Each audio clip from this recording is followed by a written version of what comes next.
वहां पर सुखदेव जी महाराज का आगमन हुआ और सुखदेव जी महाराज ने राजा परीक्षित की ओर देखा कि सबरे के सबरे आकर तर्क तो कर रहे हैं, लेकिन कोई भी परीक्षित को विश्वास नहीं दिला रहा। तो वहां पर सुखदेव जी ने कह दिया, राजा परीक्षित बड़े ध्यान से सुनो, चिंता ना करो राजन, घड़ी भर में परलोक प्राप्त होता है। खटवांग से राजा का मोक्ष 2 घड़ी में हुआ, तेरा तो शरीर अभी 7 दिन रहता है। मेरा ये कथन है ऋषि सब साक्षी हैं, भागवत पुराण से कष्ट सब मिटता है। देखता हूँ सप्त दिन तेरे लिए, राम मार्ग मोक्ष द्वार कैसे नहीं खुलता है। आज जो कहा कि विश्वास रख, घड़ी भर में परलोक मिल जाता है, और खटवांग से राजा को मोक्ष 2 घड़ी में मिला, लेकिन तेरा तो शरीर 7 दिन के लिए है। और मैं कथन दे रहा हूँ और यहाँ सब ऋषि बैठे हैं। मेरा ये कथन है ऋषि सब साक्षी हैं, और ये भागवत पुराण से कष्ट सब मिटता है। देखता हूँ कैसे 7 दिन तेरे लिए, राम मार्ग मोक्ष द्वार कैसे नहीं खुलता है। राजा परीक्षित को विश्वास हो गया कि मुझे मुक्ति दिलाने वाले आ गए, इसलिए उसने खड़े होकर के प्रणाम किया। बोली सुखदेव जी महाराज की। इधर सुखदेव जी महाराज से राजा परीक्षित बार बार जय जयकार कर रहे हैं और बार बार एक ही बात कर रहे हैं, प्रभु अथा पंचामी संसिद्धिम योगिना परमं गुरुम पुरुषे हम यथ कार्यम मरणस्य कारणम। प्रभु धन्य है आप आए हो और मुझे मुक्ति दिलाने आए हो, लेकिन आप जैसे संत का आना, आप जैसे भगवान का आना कोई साधारण बात नहीं है। क्यों? क्योंकि भागवत क्या कह रही है कि व्यास जी का पुत्र नहीं, तत्रा भगत भगवान व्यास पुत्रो, माने कोई साधारण व्यक्ति नहीं आया।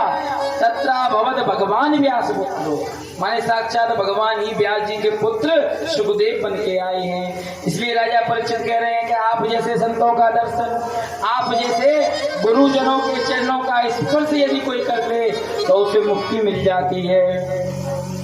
ये स्मरणया पुंसा सत्या शुद्ध्यन्ति वे ग्रहे, किम पुनर्दर्शनम स्मर्शम पाद दर्शन निरादृशी। प्रभु आप जैसे संतों का आना ही बहुत बड़ी बात है, और उसमें भी आपके चरणों का मिलना ये तो सोने पे भी सुहागा है। जय जयकार करने लगा, विश्वास हो गया मुझे कि आपके दर्शन से मुझे मुक्ति मिल जाएगी। लेकिन आगे प्रश्न पूछा कि ये बताओ 7 दिन में मरने वाले को मुक्ति के लिए क्या करना चाहिए।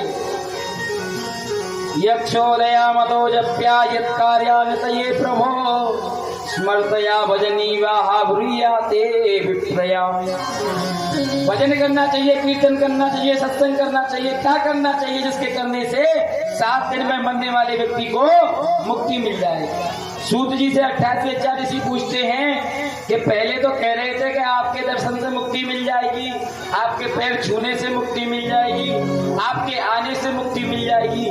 जब मुक्ति मिल ही रही थी तो यो क्यों पूछ रहे हैं 7 दिन में मरने वाले को क्या करना चाहिए। तो सूत जी कहते हैं, महाराज ये प्रश्न परीक्षित ने अपने लिए नहीं पूछा।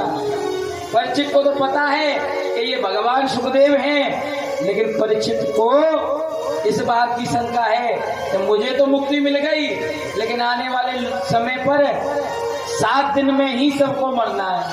7 ही तो दिन है, रविवार सोमवार मंगल बुध बृहस्पति शुक्र शनिचर, 7 ही दिन है ना, जिन्हें हम अंग्रेजी में Sunday Monday Tuesday Wednesday Thursday Friday Saturday and Sunday कहते हैं। इनमें ही सबको मरना है। तो माने ये प्रश्न आज परीक्षित ने अपने लिए नहीं जगत के लिए पूछा कि 7 दिन में मरने वाले व्यक्ति को मुक्ति के लिए क्या करना चाहिए।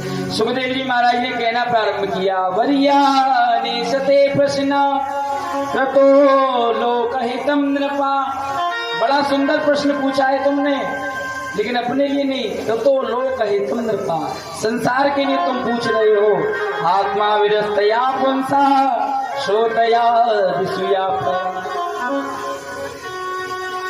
तो वहां पर सुखदेव जी कहते हैं जगत कल्याण के लिए तुम प्रश्न पूछ रहे हो तो याद रखो, यदि किसी को मुक्ति चाहिए तो मुक्ति से पहले उसे अपने मन में भगवान का भजन लाना पड़ेगा, भक्ति को लाना पड़ेगा। तस्माद् भारत सर्वात्मा भगवान ईश्वरो हरि, श्रोतव्या कीर्तितव्यश्च स्मर्तव्या छेदया वयम्। जिसको मुक्ति चाहिए उसे भगवान हरि की शरण में आना पड़ेगा। या तो हरि का श्रोता बन जा, बैठकर भागवत सुन ले, या कथा नहीं सुनी जा रही तो जब कीर्तन हुआ करे तो ताली बजाकर भगवान का श्रोतव्या कीर्तितव्यश्च, या तो सुन लो या कीर्तन कर लो, और वो भी नहीं किया जा रहा तो स्मर्तव्या, बैठ करके भगवान का आंख बंद करके भजन करते रहो, स्मरण करते रहो। इस प्रकार से जो भी व्यक्ति भगवान की शरणागति करता है उसे मुक्ति मिल जाती है। परिनिष्ठो विनेगण्या उत्तम श्लोक लीलया, गहे चेतानुराजर से अख्यानम विदशास।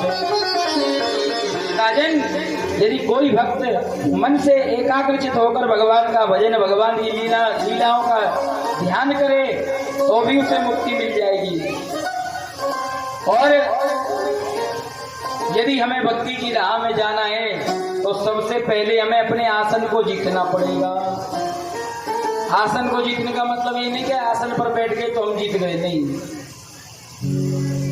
बैठते तो कथा में है, लेकिन मन कहाँ पहुंच जाता है बैठे बैठे, कभी रायबरेली, कभी कानपुर। मनीराम बड़े खतरनाक है, बैठते तो जगन्नाथगंज में, लेकिन बैठे बैठे पूरे भारत का चक्कर लगा जाते हैं। मन का बड़ा विलंबन है मन के साथ। तो इसलिए जब भी बैठो कथा में तो मन को इधर उधर मत लगाओ, मन को केवल भगवान की कथा में लगाओ और आसन पर विजय प्राप्त करो। जितासनो जित श्वासो जित संगो जितेंद्रिया। आसन को जीतो, श्वासों को जीतो, संग को जीतो और अपनी इंद्रियों को जीतो। स्थूले भगवतो रूपे मना संदार योद्धा। यदि इस भाव से आप एकाग्र होकर के भागवत में बैठ रहे हो तो भागवत की कृपा 100% होगी। तो ये भागवत कृपा करना जानती है, क्योंकि ये कल्पतरु है, कल्प वृक्ष है। ये स्वर्ग में एक कल्प वृक्ष लगा हुआ है। उस कल्प वृक्ष की एक विशेषता है कि उस वृक्ष के नीचे जाकर के बस एक बार कह दो हमें ये चाहिए, वो कल्प वृक्ष प्रदान कर देता है। ऐसे ये श्रीमद् भागवत उस कल्प वृक्ष का पका हुआ फल है। तुम लोग मन से लगन से लगाकर देखो तो सही, विश्वास से मांग करके देखो तो सही, ये भागवत तुम्हें जरूर देगी। और इसका हम उदाहरण दे सकते हैं। कई जगह हम जाते हैं, कहते हैं भक्त जो जिन्हें मिल जाता है वो मानते हैं। आज भी ठाकुर जी से जो भाव से मांगता है उसे भगवान अवश्य देते हो। मैंने कहा था परिक्रमा लगा लिया करो, लगाते ही नहीं है। ये भागवत समझो साक्षात तुम्हारे गिरिराज जी महाराज हैं, साक्षात ठाकुर जी महाराज हैं। नहीं लग रही 11 तो एक परिक्रमा तो लगा सकते हो। दिन में पूरा पंडाल खाली पड़ा रहता है। आप लोग आओ परिक्रमा लगाओ, किसी ने मना तो की नहीं होगी। कोई पाबंदी है क्या कमेटी की कि परिक्रमा नहीं लगाई जाएगी? बोलो हाँ या ना बोलो, नहीं है ना। तो आप लोग परिक्रमा लगाया करो, क्योंकि जितनी परिक्रमा लगा लोगे उतना फल मिल जाएगा। वृंदावन में ऐसे ऐसे संत हैं जो नियम से और कोई काम नहीं करते। वृंदावन में हर समय राधा राधा नाम लेते हुए वृंदावन की और गिरिराज जी की परिक्रमा करते रहते हैं। उनको और कोई काम ही नहीं है, केवल परिक्रमा करना है। वो परिक्रमा ही दे देती है। वृंदावन में एक संत हुए जिनका नाम भागवत पड़ गया। भागवत नाम क्यों पड़ गया? बोले भागवत की शरणागति में आ गए। ऐसे शरणागति में आ गए कि पढ़ना तक नहीं आता था, लेकिन किसी ने सुन लिया भागवत सब कुछ देने वाली है, तो उन्होंने भागवत को अपना गोपाल जी मान लिया। और गोपाल जी मान करके जैसे गोपाल जी की सेवा करते हैं, ऐसे ही भागवत जी की पुस्तक की वो सेवा करने लगे। पूजन करते हैं, वंदन करते हैं, ध्यान करते हैं, चंदन लगाते हैं, माला पहनाते हैं, और भोग लगाते हैं भागवत जी का। और भोग लगा करके आज नियम से 108 परिक्रमा सुबह लगाते थे और 108 परिक्रमा शाम को लगाते थे। ये उनका नियम था। तटिया स्थान में रहते थे। वृंदावन में एक स्थान है जो आज भी संसारिक दुनिया से बचा हुआ है। वृंदावन कभी आप जाओ तो दर्शन करके आना। तटिया स्थान जहाँ पर आज भी लाइट का एक तार नहीं है। इस ऐसे समय पर जहाँ पर लोग स्मार्ट सिटी की बात करते हैं, 5G तक पहुँच गए, वहाँ आज भी एक भी बल्ब नहीं लगा हुआ है। एक बल्ब, एक पंखा तक नहीं है। वहाँ के ठाकुर जी की सेवा हाथ से पंखा दिखाकर की जाती है। और जितने भी संत वहाँ पर रहते हैं वो सब त्याग करके, ना उन्हें लाइट की ना फोन की किसी की आवश्यकता नहीं है। बिहारी जी के मंदिर में भी जल आता है, आज भी वहाँ कुआं बना हुआ है, उसी कुएं से जल पहुंचता है बिहारी जी के मंदिर में। तो आपको पाश्चात्य सभ्यता में जाना चाहिए, लेकिन अपने धर्म को, सनातन धर्म को मत भूलिए। बात कड़वी है, बुरी लगेगी, कहेंगे कि महाराज जी ऐसे कह रहे हैं। तुम लोग टुकड़ों टुकड़ों में बट जाते हो, ये हमारी जाति वो हमारी जाति, लेकिन इस बात को भूल जाते हो कि तुम्हारी जाति बाद में है, तुम हिंदू पहले हो, सनातन धर्म पहले है, जाति बाद में। कंधे से ऊंची छाती नहीं होती और धर्म से बड़ी जाति नहीं होती। शर्मा जी, वर्मा जी, गुप्ता जी, सिंह जी, इसी में तुम्हारा जय जय हो जाती है। कभी जानवरों से कहना पड़ता है कि जानवर बन, कुत्ते से कभी कहना पड़ता है कुत्ता बन, कभी कहना पड़ता है बंदर से कहना पड़ता है बंदर बन, नहीं, लेकिन इंसान से कहना पड़ता है इंसान बन। बटोगे, योगी जी ने आगरा में ये भाषण दिया था, बटोगे तो कटोगे। अब तुम सोच लो, एकाग्र होकर के रहो। बड़ी अच्छी बात है, आप सब लोग यहाँ में ये अच्छा लगा कि ये पूरी समिति मिल करके ये कार्यक्रम कराती है। और ये कार्यक्रम तक ही सीमित नहीं रहना चाहिए, हर समय आप सबको मिल करके ही रहना चाहिए। पहला धर्म हमारा क्या है, हम कौन है, सनातन धर्म के सेवक। तो वो भागवत की परिक्रमा करने वाले जो संत थे वो तटिया स्थान में रहते थे और रह करके परिक्रमा लगाते थे। और ऐसा नियम कि उन्होंने भागवत को ही अपना सब कुछ बना लिया और फिर भागवत देती भी है। वृंदावन में एक और बड़े अच्छे संत हुए, श्रीनाथ जी महाराज, जिनके 2 पुत्र हैं, मनोज मोहन और अनुराग कृष्ण। आप वृंदावन जाओगे तो टल्ला चुंगी पे दोनों के आश्रम बने हुए हैं। दोनों अच्छे कथा वक्ता हैं, बड़ी बड़ी कथाएं करते हैं। लेकिन उनके पिताजी अपने मुंह से कहते थे, श्रीमद् भागवत सब कुछ देने वाली है, मेरे पे खाने के लिए रोटी नहीं थी, मैंने भागवत से रोटी मांगी तो भागवत ने मुझको रोटी दी। ऐसे ही उन तटिया स्थान वाले संत जी ने नियम से कभी कुछ पढ़ा नहीं। अनपढ़ व्यक्ति जो कभी कुछ पढ़ना नहीं जानता था, लेकिन नियम से भागवत की परिक्रमा लगाता था और कोई उसके सामने भागवत का श्लोक बोलता था तो वहीं से तोते की तरह पूरे अध्याय को सुना देता था। इसलिए उनका नाम भागवत पड़ गया। तो ये भागवत कोई पुस्तक नहीं, प्रत्यक्षम कृष्ण एव ही। आप लोगों का बड़ा सौभाग्य है कि तुम्हारे नगर तक चल करके साक्षात वृंदावन बिहारी आया है और तब भी तुम उस वृंदावन बिहारी को नहीं जान पा रहे। तो इसमें हमारी गलती नहीं है, इसमें तुम्हारी गलती है। बात मानो न मानो खुशी आपकी, हम तो परदेसी 4 दिन बाद चले जाएंगे, ये न पूछो यहाँ से कहाँ जाएंगे।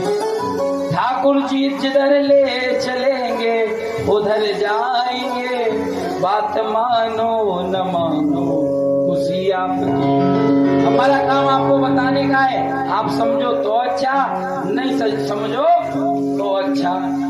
इसलिए नियम से परिक्रमा लगा लिया करो। पाताल में ताहित पाद मूलम पठन्ति प्रादारते रसातलम, महातलम विष्णु जने शुगुल्फो तलातलम बे पुरुषाय जगने। इसलिए सुखदेव जी राजा परीक्षित से बार बार कह रहे हैं, राजा परीक्षित ये भागवत कोई साधारण वस्तु नहीं है, ये भागवत बड़ी दिव्य कथा है। जो इसकी शरणागति करता है उस पर भगवान की महती कृपा होती है। बोलिए भागवत महापुराण की।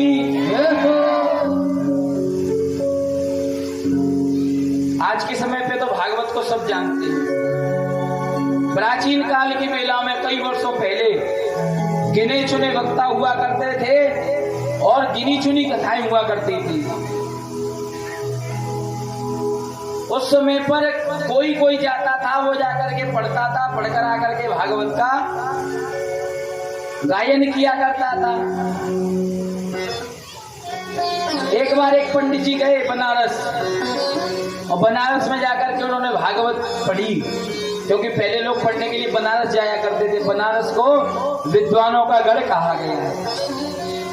काशी में जाकर के वे पंडित जी आए और भागवत पढ़ने लगे, और भागवत पढ़ करके उसमें उन्होंने अपना नियम बना लिया कि अब तो पूरा जीवन उन्होंने भागवत को ही सौंप दिया।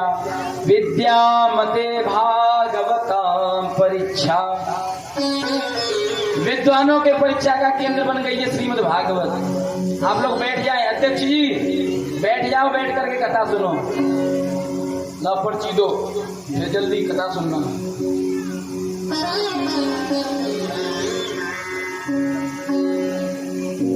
श्री बाबा नागेश्वर सेवा समिति आज का प्रसाद कमेटी अध्यक्ष देवी कुमार जी की तरफ से, और कल का भोजन मनोज परीक्षित गणेश गुप्ता जी के तरफ से है। एक बार जोरदार ताली बजा दीजिए इनके लिए। ये मनोज अलग है और गणेश गुप्ता अलग है, एक ही का नाम है। गणेश नाम है, मनोज नाम है। गणेश जय हो गणेश जी महाराज। इधर भी गणेश जी, इधर भी गणेश जी। तो आप लोग ध्यान से सुनो, आप बड़े विचार योग्य बात।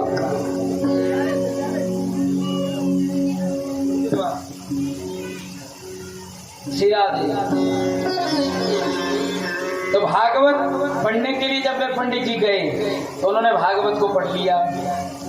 अच्छा, आज के समय पे हर व्यक्ति के पास अपनी गाड़ी, अपनी व्यवस्था रहती है, लेकिन पहले अगर किसी को दूर जाना है तो गाड़ी की व्यवस्था नहीं हुआ करती थी। लोग कैसे जाते थे? रेलगाड़ी से। आज पंडित जी रेलगाड़ी में बैठ गए और बैठ करके अपने गांव की ओर वापस लौटे।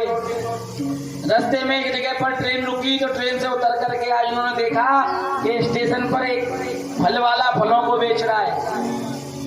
तो उनके मन में इच्छा लगी क्यों ना मैं फल खा लूं।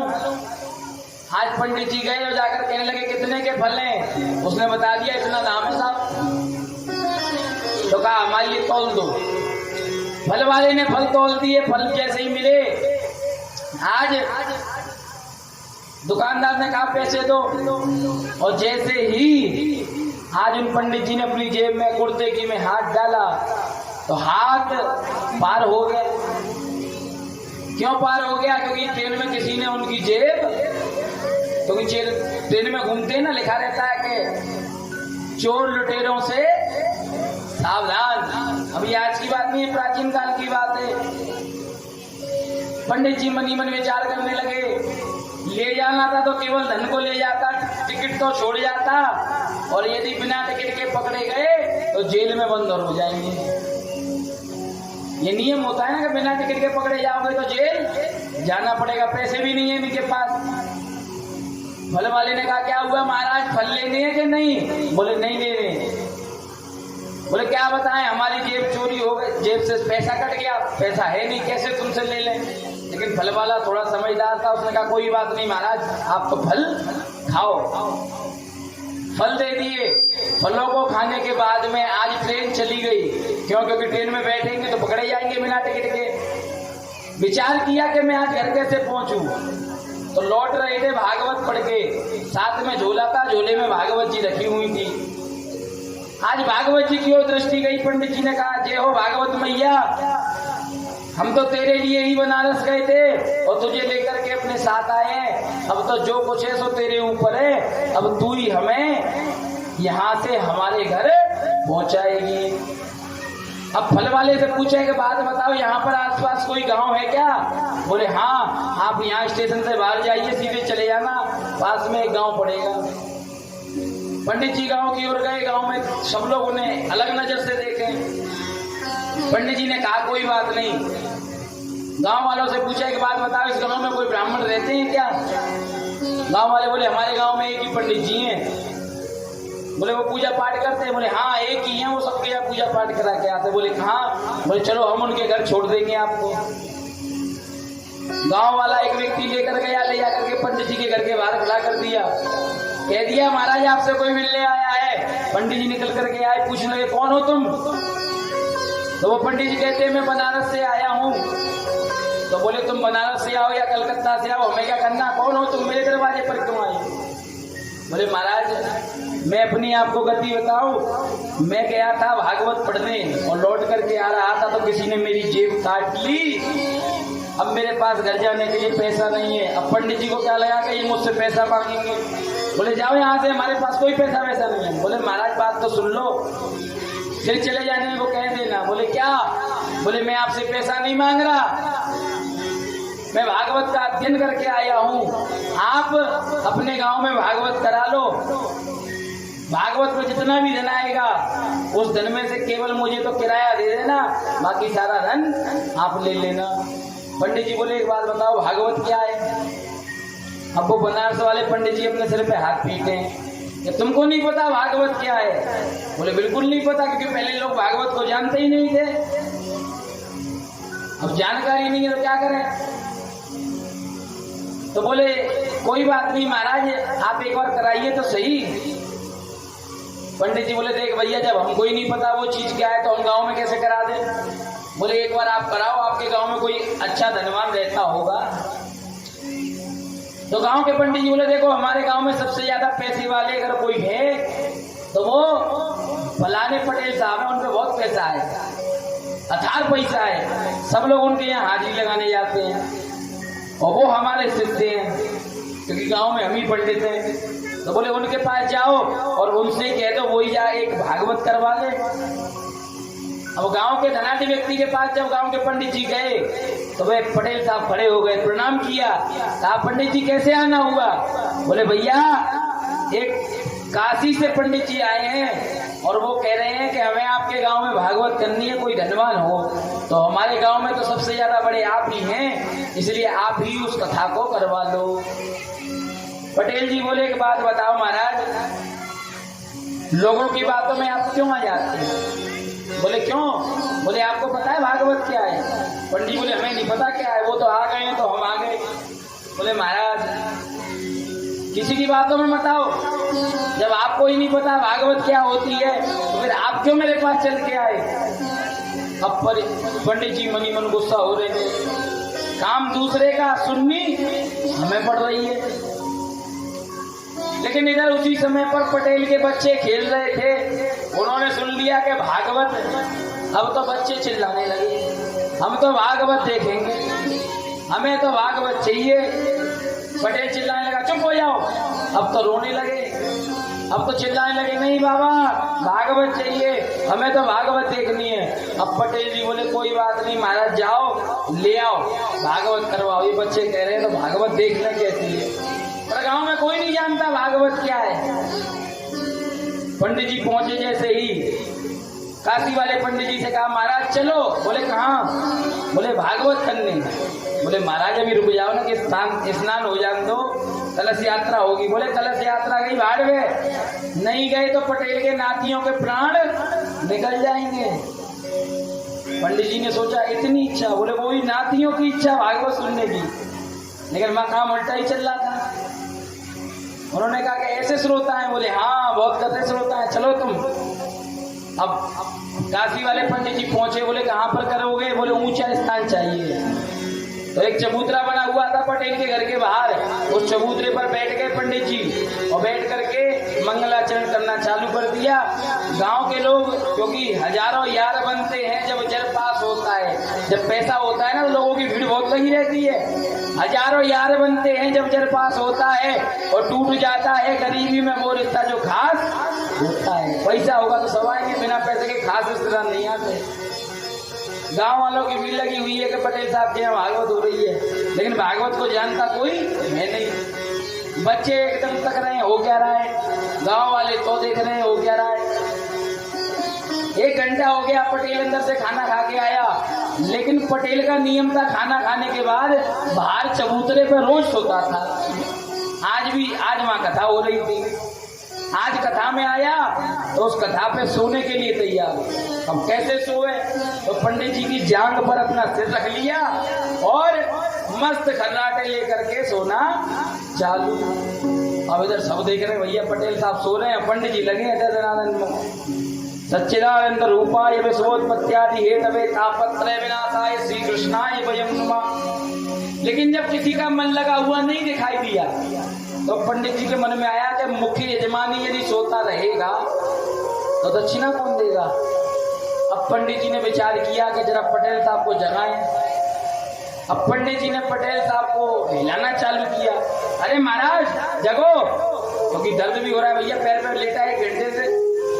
अरे जगो महाराज, सुनो तो सही भागवत कितनी सुंदर है। पर गांव वाले गौर से देखे कि किसी की हिम्मत नहीं है, क्योंकि एक बार पटेल की पत्नी ने पटेल को जगा दिया था तो अपनी पत्नी को डांटा था और थप्पड़ मार दिया था, तो गांव में किसी का सामर्थ्य नहीं था। लेकिन जैसे ही पंडित जी ने हिलाया, अब तो पटेल को गुस्सा आ गया। पटेल ने गुस्से में आके पंडित जी को धक्का मार दिया, और जो धक्का मारा गांव का एक वयोवृद्ध खड़ा हो गया, सावधान हो जाओ भागवत चालू हो गई, सावधान हो जाओ भागवत चालू हो गई। क्यों? क्योंकि गांव के लोग क्या सोच रहे थे कि ये भागवत में कोई खेल होगा या कोई जादू होगा। लेकिन पंडित जी को जो धक्का मारा आज पटेल ने, तो पंडित जी ने भी भागवत को प्रणाम किया और प्रणाम करके कहा मैया अब तो हो गई सो होनी थी। अपनी धोती करी कांच, और कांच करी करके पटेल में एक लगा के दिया।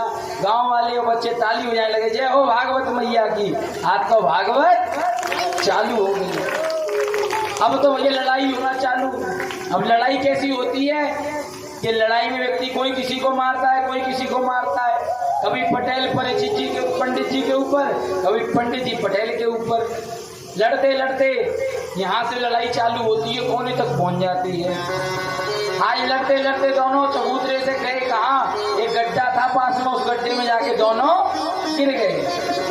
अब लड़ाई चल रही थी, उसी लड़ाई में एक कमेंट्री वाला कमेंट्री कर रहा है कि भागवत मैया पूर्ण रूप से पंडित जी पे सवार हो गई है और आकर के आज पटेल के ऊपर दे भैया लग रही है। अब पटेल जी की तो मार पड़ रही है, लोगों को ये लग रहा है कि भागवत मैया माने भागवत कोई भूतनी है और जो पंडित जी में आ गई है और आकर के पटेल के साथ ऐसा कर रही है। अब तो पंडित जी को लगा और जोश आ गया कि गांव वाले भी कह रहे हैं। अब पंडित जी ने पटेल को गिराया और बैठ गए छाती पे और दे घूसा। अब इधर दौड़ती हुई आई पटेल की पत्नी, भागवत महारानी मेरो भाग जाने फोड़ डारो। हे भागवत मैया, मैं हाथ जोड़ रही हूँ, क्योंकि उसे पंडित जी नहीं दिखाई दे रहे, उसे तो भागवत दिखाई दे रही है। भागवत महारानी मेरो भाग जाने फोड़ डारो, मोकू चाहे मारे मेरी लाज तू बचाइए। हे भागवत मैया, मुझे मार ले, मेरे पति को मत मार।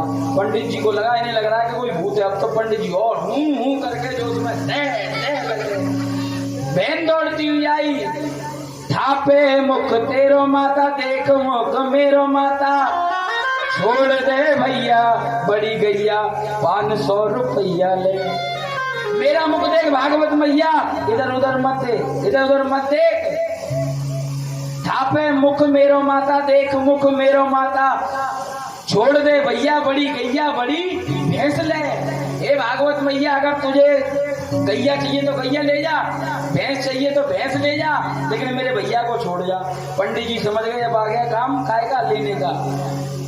फिर हूं करते हुए बच्चे न विनीत या पे, पंडित जी ने कहा बच्चे न विनीत या पे आने लगे फेरी मेरी।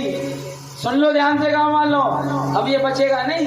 गांव वाले वैसे भी चिल्ला रहे थे कि भागवत पंडित जी को चढ़ गई है और परीक्षित का उद्धार करा के मानेगी। तो पंडित जी कहने लगे कि बच्चे न विनीत या पे आने लगे फेरी मेरी, और जाते प्राण चाहो तो 500 रुपया दे अभी। बहन दौड़ती हुई गई, 500 क्या पूरी पोटली उठा लाई और लाके पटक दी। पंडित जी ने आप धोती सही करी और पटेल में 2 और मिला के ले पटेल। और पंडित जी अब गांव वाले सब कहां पर है, किसी का हिम्मत नहीं है कि भागवत के आगे आ जाए, किसी में सामर्थ्य नहीं है कि भागवत के आगे आए। पंडित जी ने सारे में कहा सिड्डी डालो, गड्ढे में सिड्डी डाली गई। पंडित जी चढ़े और चढ़ करके निकले। गांव वाले दूर से देख रहे हैं, अभी तो खेलती हुई जा रही है। और जो पंडित जी वहां से निकल गए, गांव के लोगों ने पटेल को निकाला। वयोवृद्ध व्यक्ति आए और छाती ठोकने लगे, आज पीठ थपथपाने लगे, कहने लगे वाह रे पटेल, वो तो तू था जो भागवत को झेल गया, नहीं हम तो भागवत को झेल भी नहीं पाते। बोले भागवत महापुराण की। तो ये भागवत कोई साधारण भागवत नहीं है, इसलिए याद रखो पटेल वाली भागवत मत करवाओ जगन्नाथगंज वालों। कोई कह देता है कि सुबह 2 टाइम होती थी हमारे यहाँ, इसलिए भागवत बहुत दिव्य चीज है। भागवत कोई खेल खिलौना नहीं है, 2 घंटे हो गई फिर उठ जाओ, 4 घंटे हो गई फिर उठ जाओ। भागवत तो भाव है, भागवत साक्षात वृंदावन बिहारी है। और वृंदावन बिहारी का भाव जब जगता है, जब भाव में व्यक्ति डूब जाता है। और बिहारी जी कहते हैं भाव का भूखा हूं मैं, भाव ही बस सारे है, और भव से जो मुझको बजे उसका बेड़ा पार है। भाव बिन कुछ भी वो दे दे मैं कभी देता नहीं, और भाव से एक फूल दे दे तो मुझे स्वीकार है। भगवान तुम्हारे भाव के भूखे हैं। और भाव कब बनता है? आज वास्तविकता में दिन में हमको भाव नहीं आ रहा था कथा करने, हम अपनी बता रहे मन की। दिन की कथा ऐसे हुई है, मतलब का जबरदस्ती बिठा दिया पकड़ के। इसलिए भाव से जो काम होता है उस बड़ा आनंद आता है। और अब चल रही है तुम्हारी गाड़ी तो चलाएंगे भाई, तुम्हारा अन्न खा रहे हैं तो बजाना तो पड़ेगा, जैसा खाओगे अन्न वैसा बनेगा मन में। बोल वृंदावन बिहारी लाल की जय जय श्री। बोलने को दी जुबान, मुंह से कुछ बोलता क्यों नहीं? भगवान का नाम मिश्री था, मुख में बोलता क्यों नहीं? वो मिश्री से हमारे बीच में झांकी आएगी और उस झांकी का हम लोग पूजन करेंगे और इधर भजन चलते रहेंगे। उसके बाद में आरती करेंगे। आज की कथा को हम यही विराम देंगे। कल षष्ठी का विस्तार होगा और कपिल देवहूति उपाख्यान, ध्रुव चरित्र और प्रहलाद चरित्र। आज 52 भगवान की झांकी का दर्शन कर लीजिए, क्योंकि कल हमें ठाकुर जी को भी लेकर के आना है। बोल वृंदावन बिहारी लाल की। कल का समय कथा का